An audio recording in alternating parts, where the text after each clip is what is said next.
Nous allons poursuivre avec le coup de cœur collectif qui est La vie de David Galilée Galilée à à la la Scala. Scala. Alors, qui commence? Thibaut?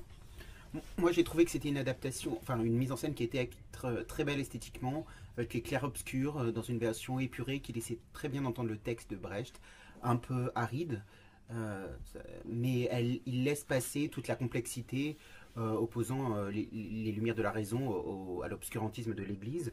Et dans une distribution très homogène, Torreton ressort magnifiquement. C'est un acteur immense, il l'avait déjà prouvé dans Cyrano à l'Odéon il y a quelques années.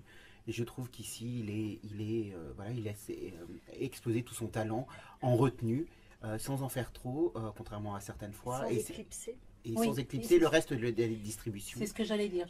Et donc, vraiment, je lui tire mon chapeau parce qu'il il a gardé mon attention dans une pièce, comme je l'ai dit, qui est assez complexe, assez aride, et son seul jeu vaut tous les compliments. Et effectivement, je te rejoins sur la prestation de Philippe Torreton qui est exceptionnelle. On sait que c'est un grand comédien, un grand acteur, mais là, il est vraiment magnifique. Et toute la troupe autour de lui n'est pas écrasée. Au contraire, chacun a sa place et chacun est bien dans son rôle et à pas son heure de gloire, mais ils sont vraiment ensemble. Et je trouve ça assez extraordinaire, surtout si on compare à la version de la Comédie Française qu'on a vue à la fin de la saison dernière, où là on avait Hervé Pierre qui dominait toute la distribution et le reste qui était, alors dominait pas dans la proportion de Philippe Torreton, mais qui quand même écrasait le reste qui était, à mon avis, assez moyen.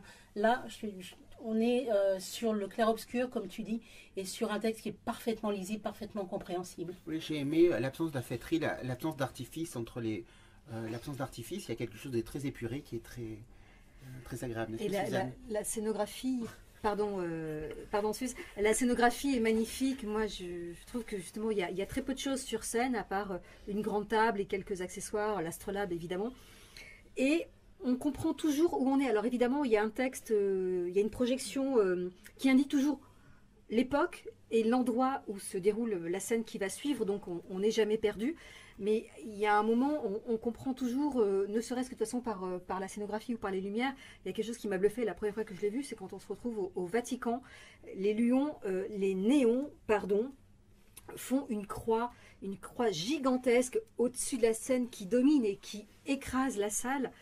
Et je me suis sentie, la première fois que j'ai vu cette croix, mais écrasée par le Vatican et par sa puissance et par le poids qu'il pouvait avoir à l'époque. Et je trouve que c'est très très bien retranscrit, car il y a quelque chose d'assez phénoménal à ce moment-là, la musique.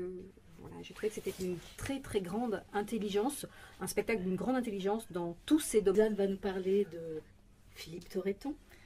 Non, on a déjà dit beaucoup de choses sur Torreton. Je rejoins tous les avis. Je voulais juste mentionner cette mise en scène qui est, j'ai trouvé absolument parfaite, qui part du texte et qui n'utilise que le texte. Et c'est tellement parfait, c'est tellement intelligent qu'elle peut s'autoriser à un moment une petite incursion dans l'actualité. C'est juste ce qu'il faut. Je ne dévoilerai pas pour ceux qui ne l'auraient pas encore vu. Mais c'est juste à l'endroit où il le fallait. C'est magique, c'est incroyable ce travail et je conseille à tout le monde. Il y a une tournée en France qui j'espère sera importante, donc allez-y. Et on espère une reprise à Paris, vu le succès. Câble. C'est absolument éblouissant et bien sûr ça va tourner à Lyon au Théâtre des Célestins, dans d'autres endroits, et je conseille à tout le monde d'y aller parce que c'est pour moi un théâtre complet dans la qualité de jeu, dans la mise en scène, dans la scénographie, dans les lumières, dans les musiques. Et comme le disait Suzanne, totalement au service du texte. Donc un coup de cœur général largement, très très largement mérité. Voilà, c'était à la Scala et ça va tourner.